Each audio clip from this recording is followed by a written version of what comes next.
Bab, hold up. You have to try this 5-minute spicy jowloaf rice. My brain is dominated by this meal. Jollof rice. Boy, they about to get you. First of all, it's jollof rice. He couldn't even do the little 5-minute rice in the microwave.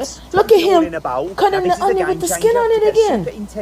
Oh my God, that's so disrespectful. So you're going to take the rice, you couldn't even microwave it. Then you're going to put tomato soup, uncooked bell peppers, onions with the skin on it, turmeric, and throw it in the microwave. And you're going to disrespect my Ghanaian people and call this jollof rice?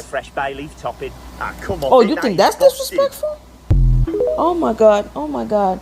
I cannot wait for them to come get him with this one. Y'all might as well go ahead and say R.I.P. right now, because when they get him, it's going to be over.